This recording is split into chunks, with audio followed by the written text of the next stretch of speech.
Again, welcome. I don't believe Dawn or Darren are on the call today, so I will do the welcome to the webinar. It's hosted by the DBHR through Washington State Healthcare Authority. We're hoping to have some interaction today. Are in professional. Yes. Please make sure you mute your mics as you're coming in.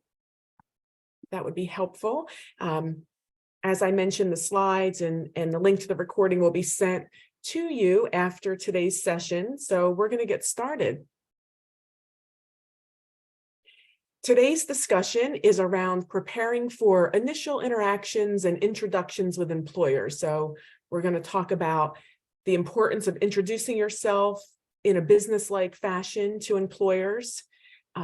What are those key components of introducing your employment service and yourself, and then also create and practice using our own introduction, and then also do some practice around answering questions that employers might have. So you're all can see the screen okay? Just give me a thumbs up or in the chat. Cass, can you see?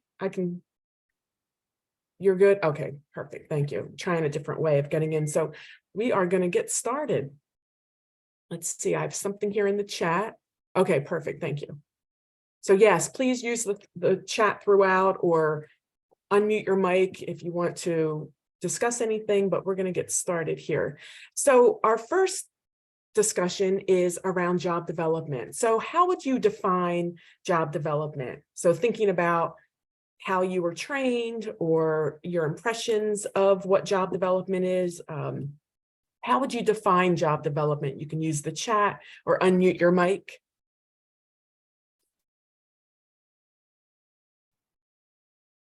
You know, this is the Job Developers Call. We focus heavily in IPS supported employment programs around job development, but let's have a working definition of what job development means to you.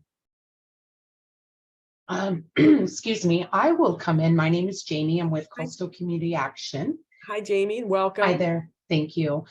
You know, job development to me is basically a person-centered thing. So when I go out and do job development for an individual, I definitely like to have a person-centered employment plan, go over all of that, and, you know, just it depends on the situation and the employer. I kind of feel it out and go in and just do it. I've been doing it for a long time.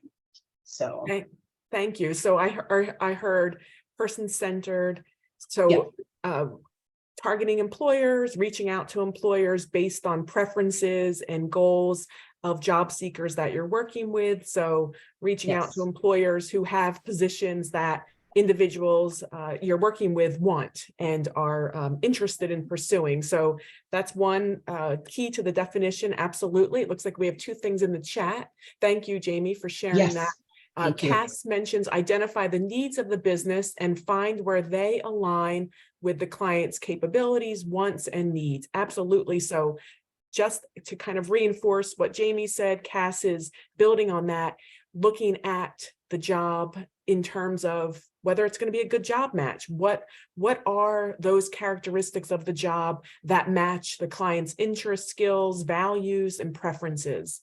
Gina mentions carving out a job that is specific for my clients' goals. Absolutely. So there may be some job carving. Maybe you're able to negotiate, build a relationship with employers, and they may not have the perfect job that an individual that you're working with, a job seeker, is interested in, but maybe you're able through your job development skills to negotiate maybe a position based on what that person's interests are. Any other thoughts on what job development means to you? I think we covered really those key areas of the definition: person-centered, matching goals of the person you're working with, initiating and building on those relationships. So really not just out there one time, meeting with an employer, asking if they have jobs, but if you can conceive as job development as really out there partnering with businesses, building those relationships, creating those opportunities for you to have not just a one and done, are you hiring, yes or no, and then leave, but to have this opportunity, like Cass said, to maybe even build and carve out opportunities that may not be available. Any thoughts on job development before we move on? So I did want to, let me try and move this. I think some of the top might be blocked with the Zoom band, but let's see if we can just get through it. So I wanted to focus today on maybe these top two areas of the goals of the interaction. So thinking about what the goal is, thinking about what your what you need to have prepared for that specific goal. So in the left-hand column here is the goal of the interaction, introducing yourself and your employment services. What do you want to have prepared? Maybe your elevator speech, maybe preparing some responses for tough questions that an employer might ask. Are you there to gain a better understanding of the employer's needs? So is the goal of the interaction, maybe you've already introduced yourself, maybe you've already begun developing that relationship with an employer. Maybe the next opportunity that you have to sit down or further discuss with an employer might be getting a better understanding, like Cass mentioned and Jamie mentioned earlier, getting a better understanding of what they're looking for, what are their needs in terms of employees and job seekers right now. So those are the two areas for today's call that we're really going to focus on. Assessing work culture is another area that we've had some trainings around over the past, and then arranging the interview. We've also done some work on this call, and we can certainly schedule some future calls around looking at job seekers' disclosure preferences and trying to help arrange the interview for a specific person who's interested in that job. So if you've been attending these calls over the last several years, I think now, maybe we're going on 5 years. If you've been attending the calls, you may have attended one or two that we have focused on an elevator speech. And that's how we are conceiving, introducing yourself and your employment services to potential employers. Similar to maybe what you might know about elevator speeches, you could use them in your own job search, kind of have a readily available 60-second to maybe minute and a half kind of overview of you. What are your, what's special about you in terms of why that person that you're meeting with might want to hear more about what you have to say. When we're looking at it from a job developer's perspective, we are using the elevator speech to pique an employer's interest. We're creating this interest among employers. We're creating this introduction so that an employer can see how you and they may be able to partner and collaborate. You're building that relationship. So we're going to kind of go through the elevator speech ingredients, looking at introducing yourself. So, what is your name? What's your organization?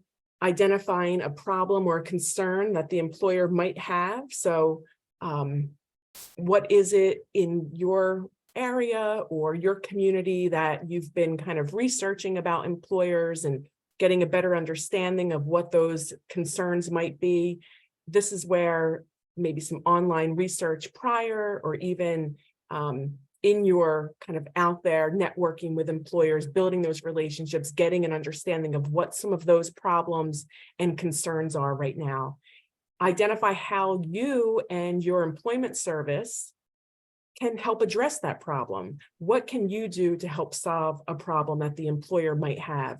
And then what would the benefit to the employer be? So maybe we can walk through these, and you can use the chat or unmute your mic. Let's maybe spend a minute or two crafting our own elevator speech. What is it that you would fill in these areas for your particular employment service or yourself as a job developer. So if you can take a minute and think through what some of these responses might be.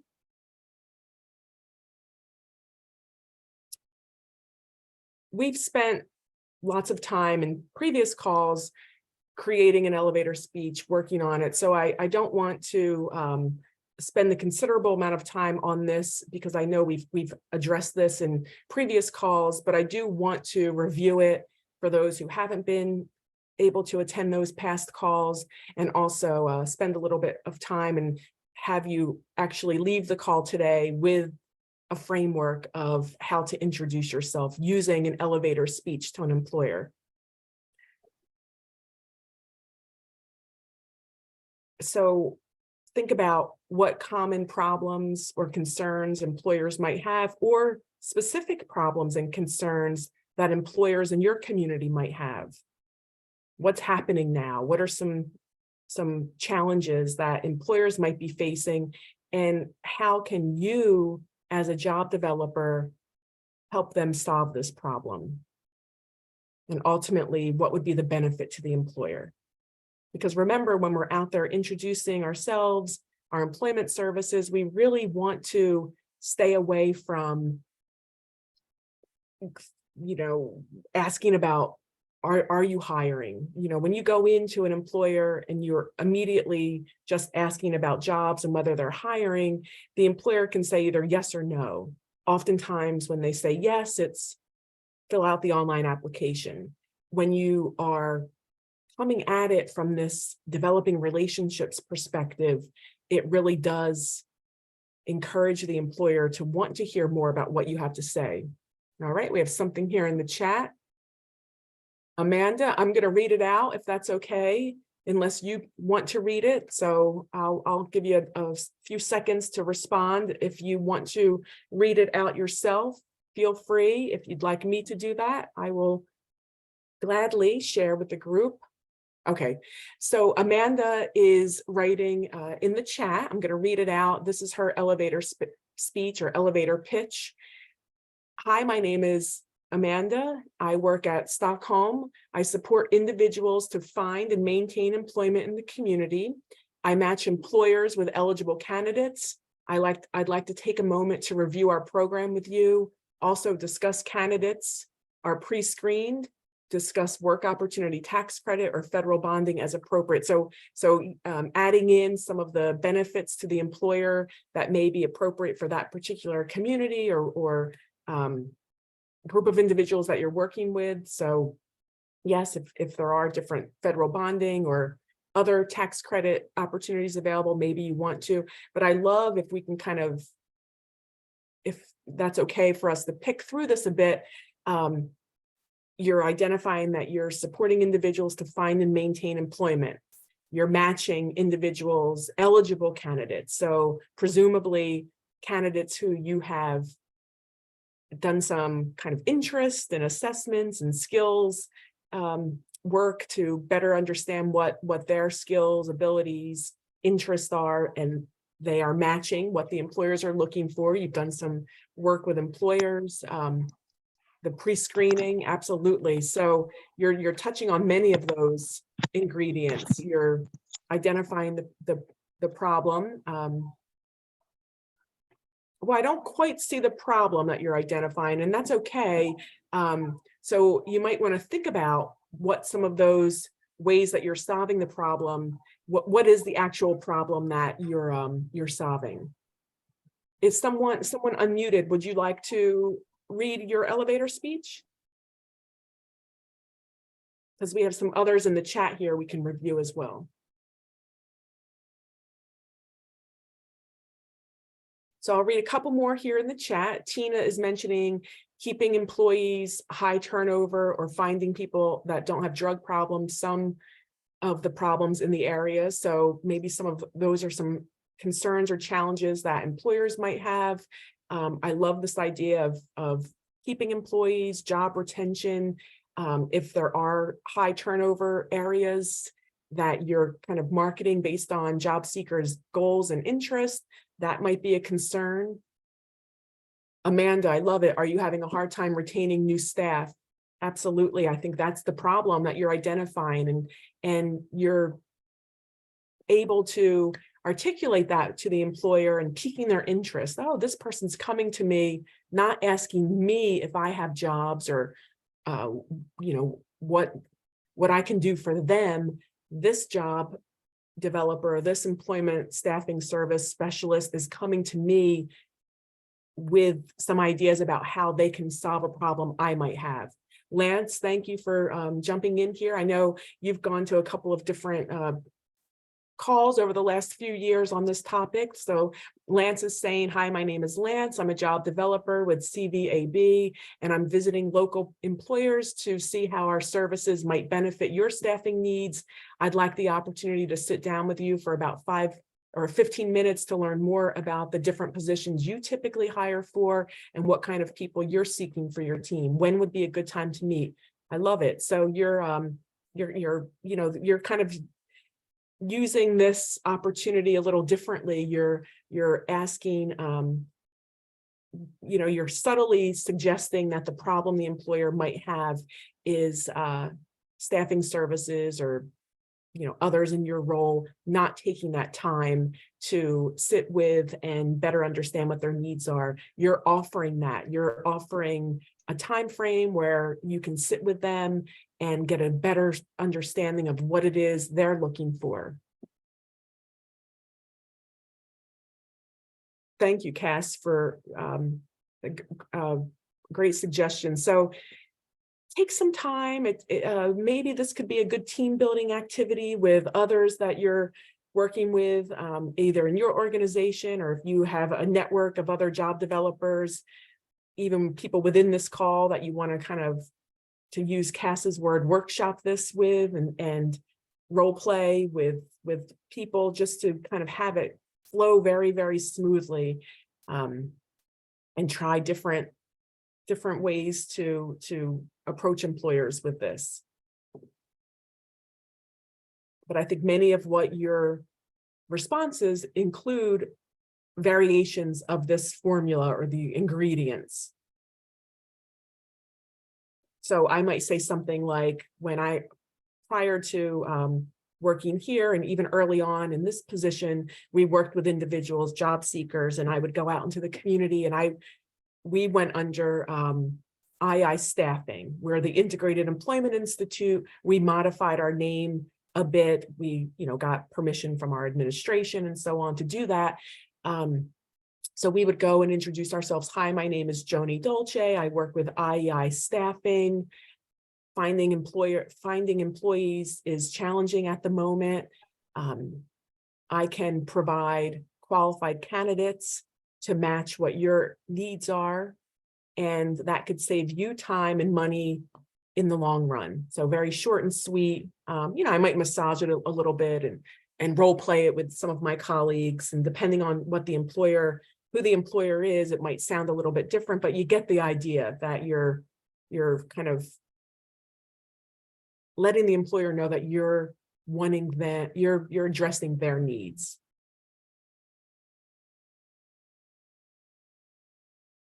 So again, just to reiterate, another way of looking at it, your name, your employer, what you do, so how you address the problem.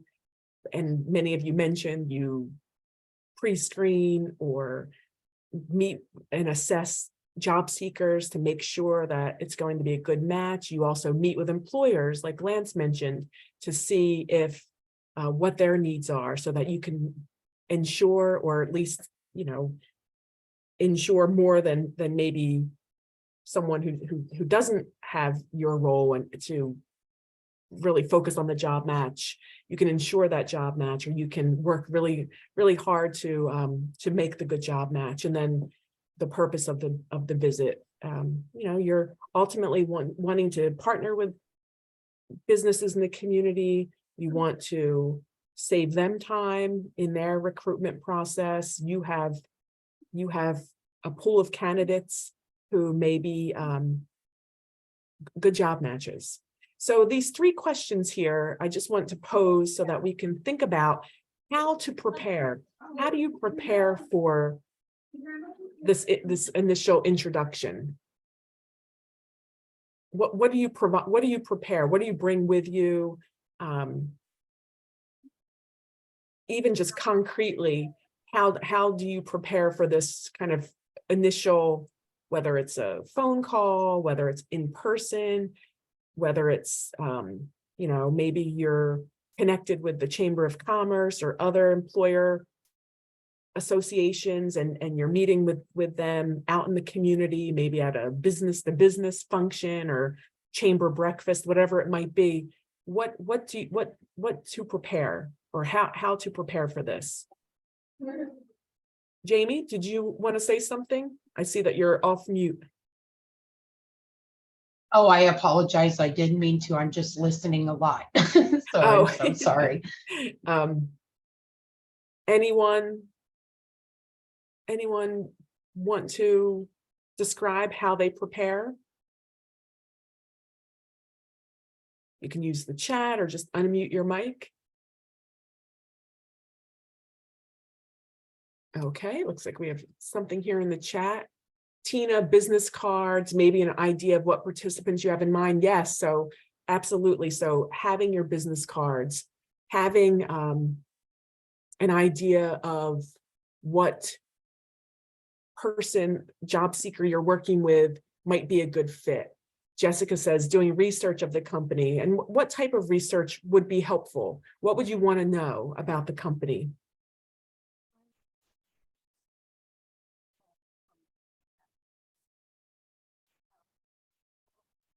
Maybe you want to go on their website, look at their mission statement, look at their goals, look at what they're all about. Let's see in the chat. Cass, rough job proposal and or resume of the client you have in mind for them. In the event you can hand it off. Yes, so having that prepared folder, whatever it might be, talking with the job seeker that you have in mind beforehand, just to get their permission for you to provide that information if that's something that your organization requires you to do. But having all of those preparations in place so that you can take it to the next level. Having your appointment book with you, whether it's in on your phone, or if you still carry a date book, having that with you so that you can schedule something for the follow-up meeting immediately. So you want to bring your business cards.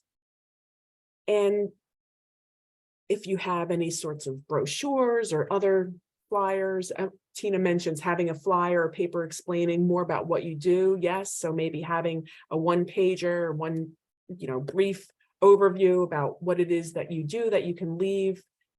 Maybe make sure your business cards are professional and match businesses. If you're able to, within your organization, get separate business cards that look more business-like and professional, not suggesting that your business cards may not. I'm thinking many people coming from human services and behavioral healthcare settings may have business cards that reflect that human service or behavioral healthcare. If you're able to, maybe talking with your supervisor to see if you could have something that presents as more business-like. Like I mentioned, we went under the name IEI Staffing. So my Rutgers card looked very different. It was, Department of Psychiatric Rehabilitation.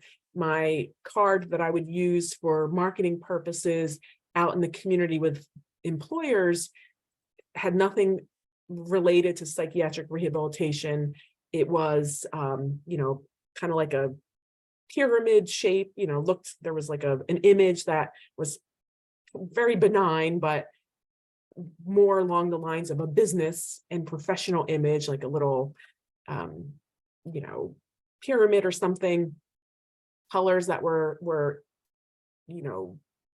conservative, but also engaging. So it might be helpful to seek out maybe some support or feedback from someone who might have a marketing eye to give you some critique and feedback on your business cards. Not to belabor that, but I think that those make the impression that you want the employer to see. How can this person solve my problem if they're coming from, a very human service or behavioral healthcare environment? And again, speaking with your director, speaking with your supervisors to see if that's something that would be possible. How has the shift to more remote interactions impacted your interactions with employers? How has the shift to maybe reaching out more remotely, maybe in the past, 4 years ago, 3.5 years ago, maybe you were physically going out more into the community, meeting with employers. How has maybe the shift in your area impacted those interactions?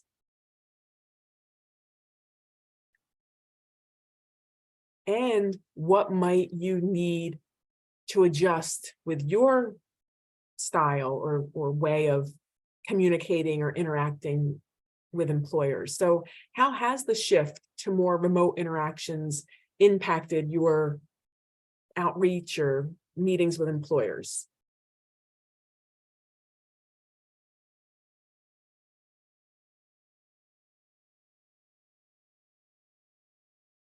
I'll give a few more seconds for you to respond either in the chat or you can unmute your mics.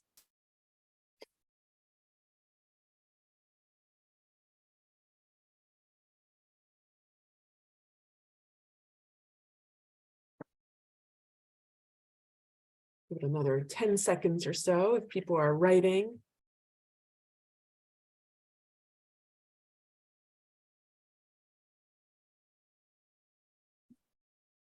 And then we can move on. So I'm going to move on, but think about how have your interactions changed? Okay, we have someone here in the chat. Amanda asked for hiring manager email address. Yeah, so maybe things are done more by email. So your email introduction may need to have those elements of the elevator speech or what you see here. So practicing how you're going to write that out compared to Joni, this just is verbally. Jessica. Yes, hi Jessica. Can you hear me? Yeah. Sorry, I just realized my mic wasn't working earlier. Oh no, that's fine. Yep, we can hear you. Okay, great. I was gonna say, I think for me, it's decreased the interactions with employers, because also that there's been a lot of turnover on their ends. Yeah. And so figuring out who's a new contact, getting that information, and it's just kind of like starting all over again. So I think for me, it definitely has decreased, or at least on my end. I think that's a good point. Turnover, not just maybe within our own organizations, right? But employers are experiencing turnover. So finding out who the new manager is, who the new contact might be, may take some research, may take some, a little bit more of an effort than maybe it did in the past. But I also like the idea of using that to your advantage when you're out there. I think Lance mentioned it in his elevator speech, when you're out there introducing yourself and selves and what it is your goals are. Maybe it is, understandably, many employers and businesses have gone through some turnover. I'd like to reconnect with your company and reconnect with you to get a better sense of maybe who it is I should be contacting now. I'm out here, if you're able to go out in person and kind of do some canvassing, not that that's ideal, but it is a way to begin to initiate some relationships. But you can go out there under the guise of, this is things have changed, and I'd like to be part of really helping you manage that change. I'd like to follow up with you about who that person might be that I could get in contact with. So you can kind of have this shared experience, if you will, everyone has gone through some challenges and some disruptions, and you're recognizing and acknowledging that that's happening in the business community too. And you can kind of use that as maybe like a foot in the door, if you will. Thank you, Jessica. So developing a professional persona, just to kind of reiterate some of these key points: professionalism, really matching your dress, the way you carry yourself, that professionalism to the business community. Business community, that may vary depending on where you're marketing. So kind of matching that to the current business that you're out there meeting with. So, of course, something professional, having your cards with you, making sure that you have the proper materials, or are able to schedule a meeting if that's what they want. A positive attitude, that kind of goes without saying, but with employers, they want to see that enthusiasm and confidence, presenting with confidence, practicing your introduction, practicing with colleagues and friends or family, even your supervisor, using opportunities maybe in supervision to hone and really craft your elevator speech and your introduction so that you can go in with confidence. This idea of using language that's business versus human service. So we have jargon within our own disciplines, right? Maybe even within our own agencies and organizations, and going out into a business or an employer in your community, they may not understand. They may not understand what competitive employment means. To them, that's just employment, right? They may not understand what consumer, I'm working with a consumer or a client. They may not understand that. A more business related term might be job candidate. I have candidates, I have applicants, really kind of making sure that you're paying attention to that language.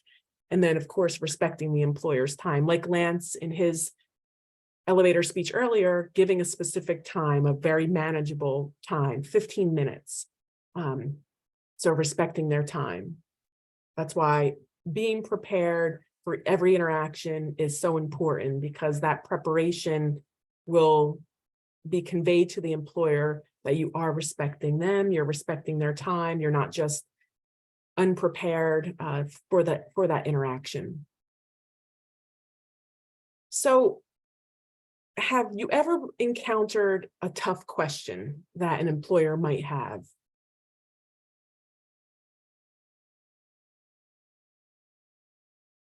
And what were some of those tough questions? Have you ever met with an employer, went out for an initial meeting, or even after you've developed the relationship somewhat? What have been some of those tough questions that in the moment you're like, oh my gosh, I can't believe I have no idea how to respond to this, and it's stressful and you're uncomfortable? All right, looks like we have something here in the chat. Amanda, we already have one of those people in quotation marks. It's a great opportunity to educate an employer. Lance mentioned, so does this person have a disability? Why does he need you to work to do this work? Yes, so we're going to have an activity about responding to tough questions. So we're going to go into some breakout rooms, and each group, we're going to have 3 groups, and please come back after the break. Don't let the breakout room scare you off from the call. Sometimes people drop off, but having this opportunity with your colleagues and peers to really talk through what some of these tough questions might be is important.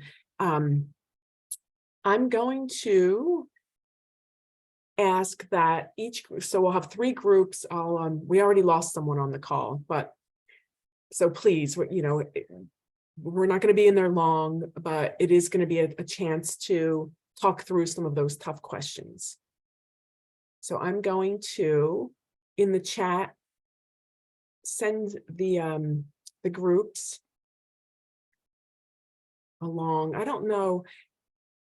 Can someone check to see if they can click on the group, or if that's not possible?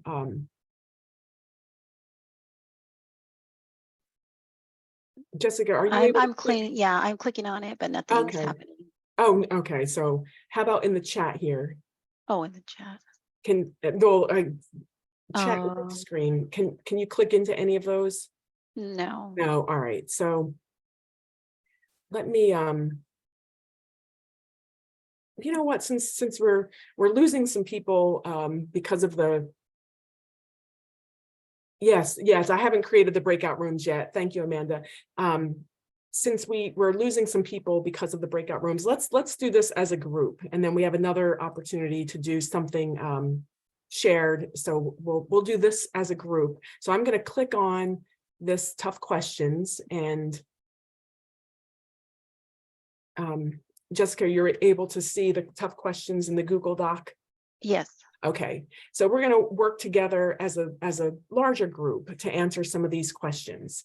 So the employer's responses or questions are here on the left, and the employment specialist responses are here on the right. So what would be a good response or a response that an employment specialist can make if an employer says, I'm sorry, but we're not hiring at this time? You can unmute your mic or just write in the chat. So what would be something that you could respond if this is what an employer says? So you go in, even with your elevator speech, crafted in a way that's not just asking for jobs, but following that formula. Okay, let's see. When was the last time you hired? Yep, I like that idea, Jennifer. So when was the last time you hired? So you're kind of getting a better understanding of what some of their needs are. Any other responses? I was going to say, I think what someone just put in the chat, Amanda, about like maybe, yeah, when is their hiring seasons? Because here where I'm at, it's a lot of seasonal employment. So maybe it could be a season, or also you can ask them, well, can I follow up with you? Yep. So when are your questions around when was the last time you hired? When are your hiring times typically? That's fine. Tina said, can I leave information with you so that you can look it over? Where do you list your jobs when you're hiring? So maybe some questions about, that's certainly fine. I'm here more to get a better understanding about what your needs are. You could even say something like that. I'm actually here not necessarily to solicit jobs, but or really look and hear what your job openings are. What I'm really here to do is find out more about your company, introduce myself. I'm here in the community as well, give you a sense of what some of the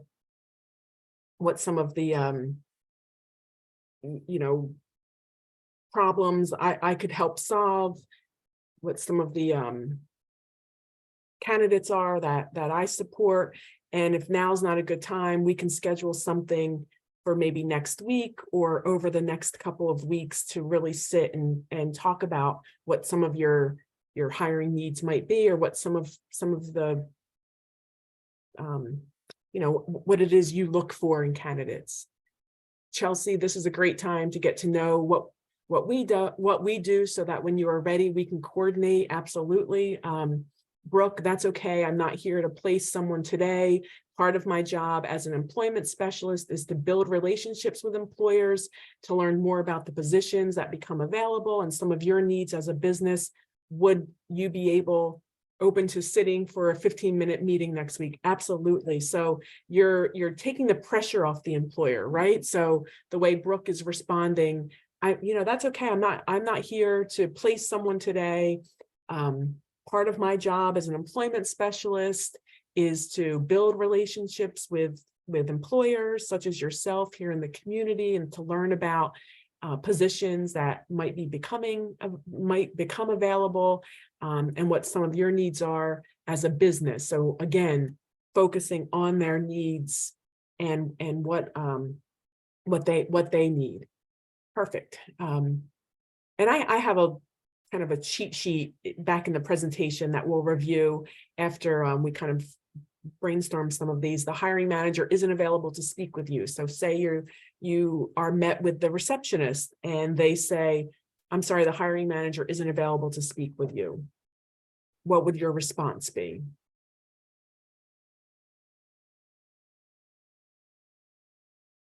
And again, think about that, developing a professional persona, being positive and upbeat.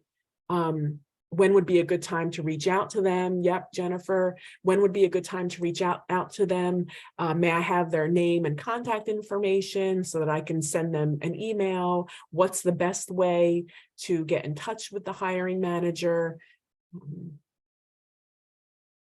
When is a time I could come back, or can I make an appointment today? Yes, so you're offering to come back. You're kind of going through those channels that are expected within a business environment.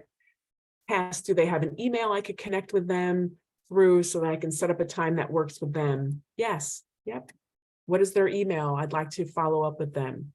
Why is there no fee for your services? So many of the services that you might be working within offer no fee. Why is there no fee?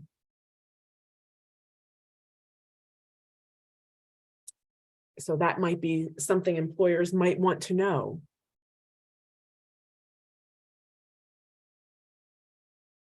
Why are you there instead of the job seeker? So they might want to know, like to Lance's point in the chat, why are you there instead of the job seeker? So what are some potential responses for that?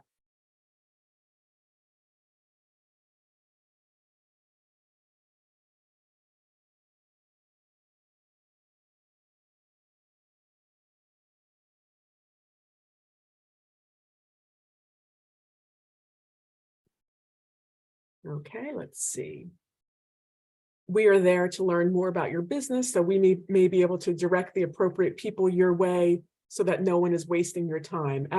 Love it. Perfect response. So again, letting the employer know that you're there to really address their needs.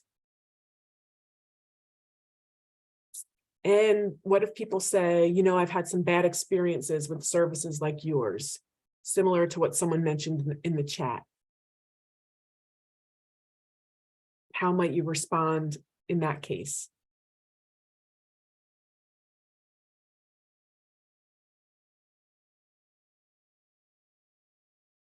First, I think you want to recognize that bad experience happened. I'm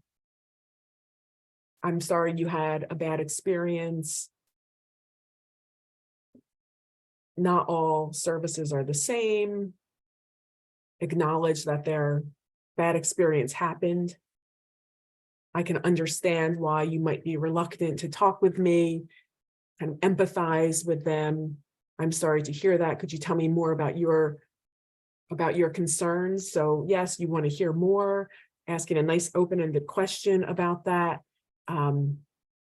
So I do have, spoiler, responses prepared. So let me get out of this screen.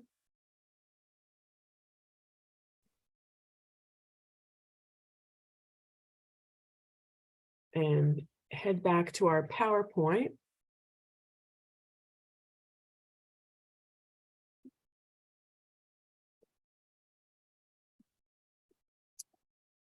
So we're gonna go through these. Again, the manager says they're not hiring. You're not there to solicit job leads. You're there to gain a better understanding of what they want. and you're also there to make a good job match. You can see this, right, Jessica? Yes. Okay. What would you do if the hiring manager is not available? I think this just reiterates what you said. Thank the person, ask for contact information. The manager asks why there's no fee. Maybe you say that you work under a grant that assists individuals in their career development and transition back to work, which is probably pretty accurate for most of what you all are doing. Try to stay away from disability and or human service language.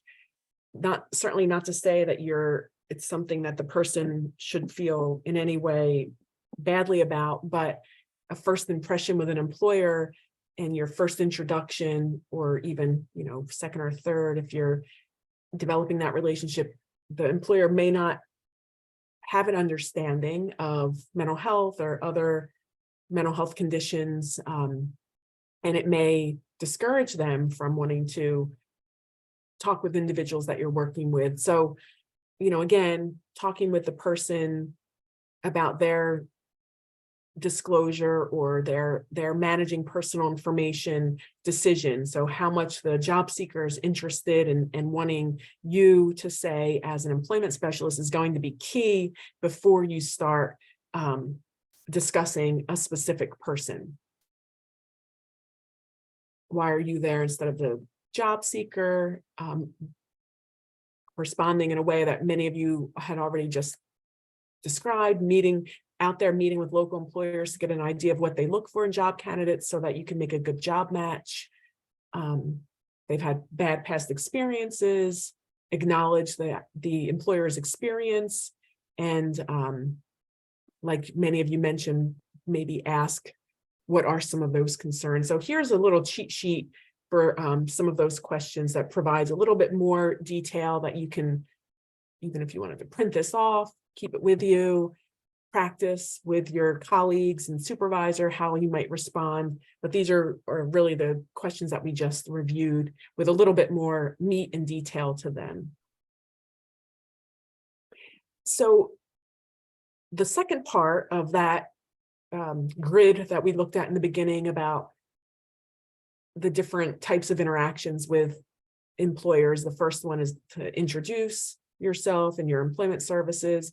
And then the second one is kind of that next step, right? You've been invited back, or you have the opportunity to gain a better understanding of the employer's needs. What types of questions do you have about the employer? So there are 4 specific categories of questions that you might have that you can ask employers when you are able to meet with them for that second time or that follow-up visit. Questions about the business, questions about the right candidate, questions about positions, and questions about the hiring process. So we're going to look at a Jamboard and identify different questions that you might have regarding the business. So as a group here, or actually, if you want to,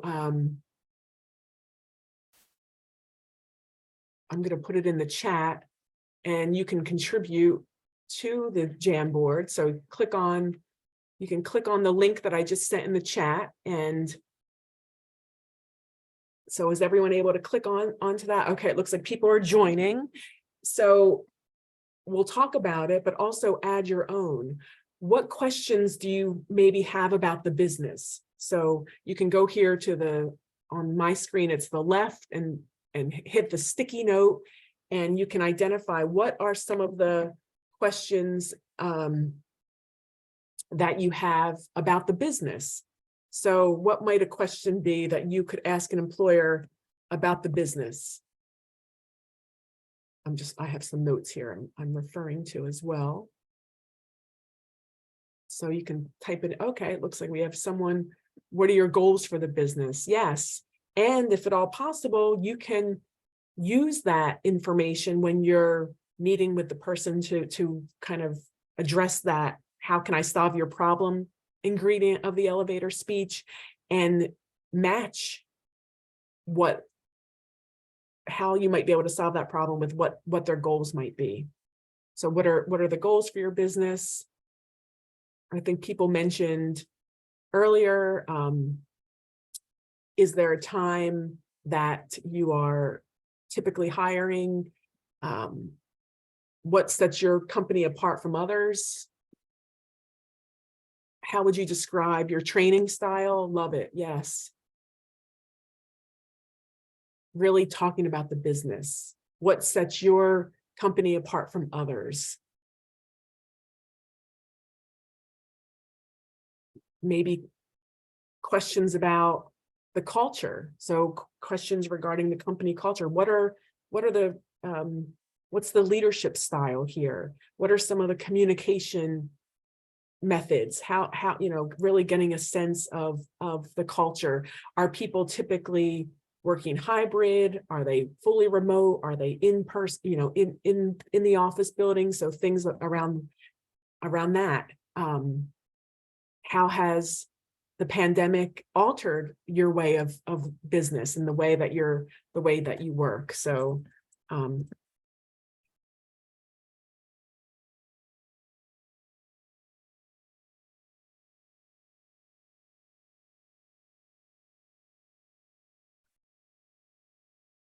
let's see, we have something here in the chat. What supports would benefit you when hiring someone? Yes. So what is it that would be helpful, assistive to the employer? I'm going to pop that in there.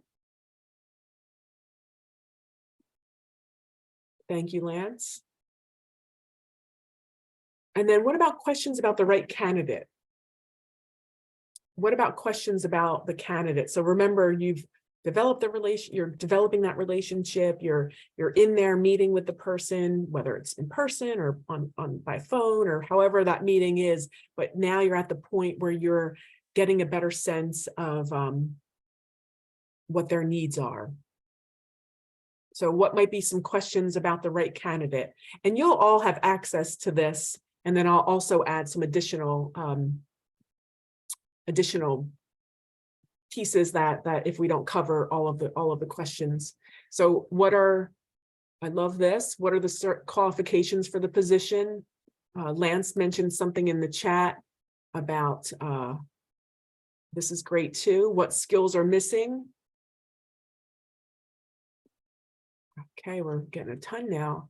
So this one says, what are the qualifications for the positions? What skills are missing or are you seeking in current job candidates? What type of worker tends to be successful here? Yes. So again, you're showing the employer that it's all about them, not necessarily you out there asking for jobs. And then here's one here with the tiniest little writing. Have you worked with individuals that require accommodation? So maybe asking some questions around that.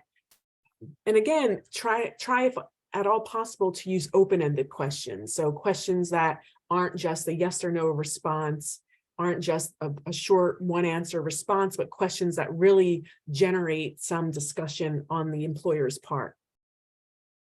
Questions about positions. So maybe those questions might be,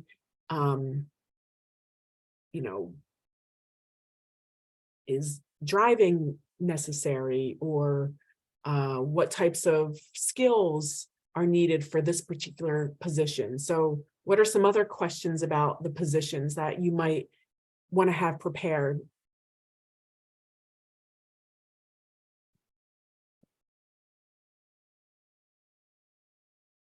And you could even say when you're meeting, right before the meeting, to, how we orient individuals that we're working with to our sessions with them, kind of give an overview of what that session is going to look like. You can do the same with employers, give an overview to them and say, I'm going to ask some questions about your business. I'm going to ask some questions about the right candidate for this position or your positions in general. I'm going to ask some specific questions about your positions and the hiring process. So you're kind of giving them an overview. And you may even want to send in advance, not necessarily the questions, although you could, send some questions over and say, here's here's an outline of what our meeting is going to be, and here's the types of questions that I have about your company. Maybe you could also prepare questions that you might have about our service. So again, you're really trying to get at what the employer's needs are. Are there required physical requirements? Yeah, so getting a better understanding of what the requirements are.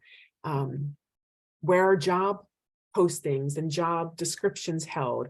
Are you able to have access to the job descriptions? Where are the job descriptions, and are, are these available to the public? And if so, where might I be able to access those? Does the position require any training or specialized training? Yes, so you get the point. You're asking specific questions about these categories. And then finally, the hiring process. What are some questions about the hiring process that you might want to know so that you can make a good job match, or at least send candidates who would be a good fit? And again, don't worry if this isn't fully filled out right now. Before I send the copy of the PowerPoint, I'll fill these in so that when you click on the Jamboard, you'll be able to see a full list. Are resumes required or optional? Yes. Why is that important? That's important because maybe job seekers you're working with may not have full, their resumes may have a lot of gaps because they haven't worked for a number of years, or they may have very short jobs that a resume may not be the best method for that person. That may eliminate the person from even being considered. So yes, finding out if resumes are optional or required. Do you require a high school diploma?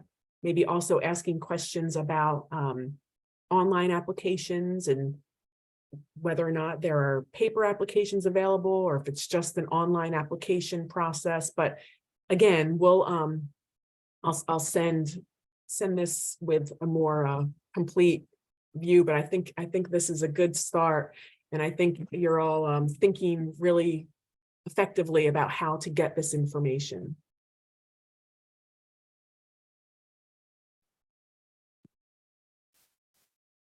So yeah, when you get the PowerPoint after today's session, you'll be able to just click on this Jamboard and see that whole list that we generated. So we are at the 1 minute to the end.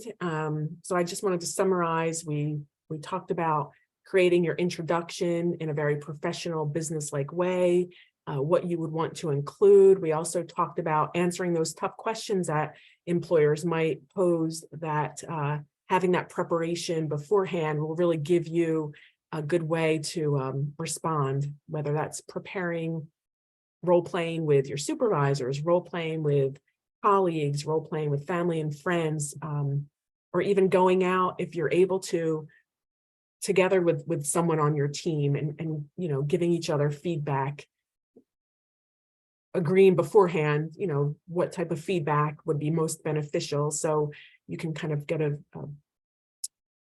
sense of how you sound when you're out there with employers, and really use your own personality.